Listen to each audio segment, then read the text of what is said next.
Que signifie être un intellectuel aujourd'hui? Voilà une question qui agite les débats ces derniers jours.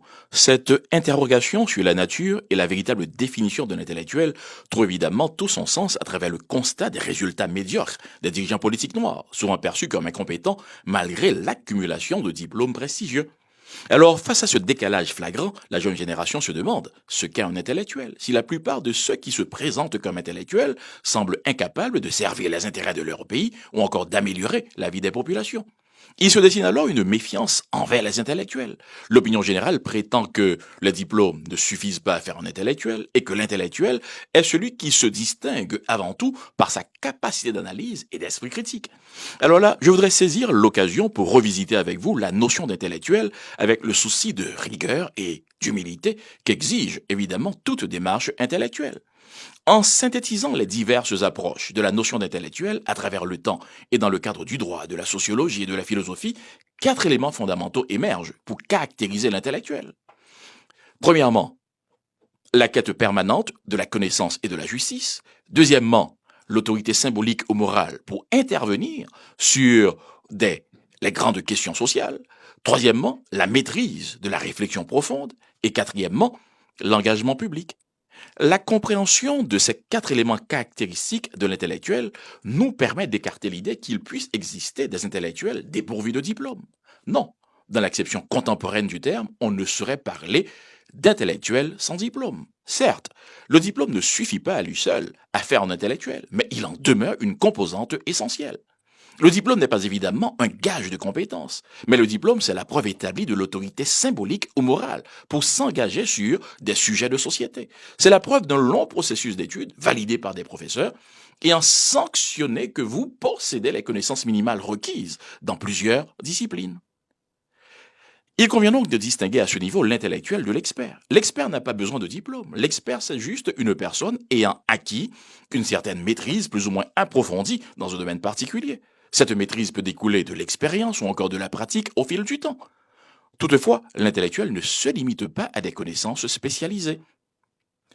Son champ d'action est évidemment bien plus large, car l'intellectuel est dans la quête permanente de la connaissance et de la justice, et cela dans tous les aspects de la vie sociale. Il faut aussi différencier l'intellectuel expert ou spécifique de l'intellectuel engagé. Un intellectuel peut être un expert, mais un expert n'est pas forcément un intellectuel. Un autre point qui mérite ici une attention particulière, c'est l'esprit critique. En fait, l'esprit critique est une composante de la réflexion profonde, qui est l'un des traits caractéristiques de l'intellectuel. La réflexion profonde, c'est justement ce qu'on appelle le rationalisme cartésien. C'est un processus qui s'articule autour de quatre axes: l'abstraction, la traversée des obstacles épistémologiques, l'interdisciplinarité et enfin la concrétisation des idées. Évidemment, tout être humain peut faire preuve d'esprit critique, c'est-à-dire analyser, examiner, réévaluer, remettre en question des informations, des opinions. Toutefois, tout être humain n'est pas automatiquement capable de s'élever vers la réflexion profonde, à moins d'être adéquatement formé ou bien d'être tout naturellement un génie. C'est une façon de dire que posséder l'esprit critique est nécessaire, mais insuffisant. L'intellectuel est bien plus qu'une attitude critique. L'intellectuel se définit par son sens d'engagement public et sa volonté d'élever la pensée au service du bien commun. Cela veut dire, l'intellectuel, dans sa quête de connaissance et de justice, par sa maîtrise de la réflexion profonde, veut élaborer et transmettre des idées qui dépassent le cadre de sa vie privée pour influencer l'ensemble de la société.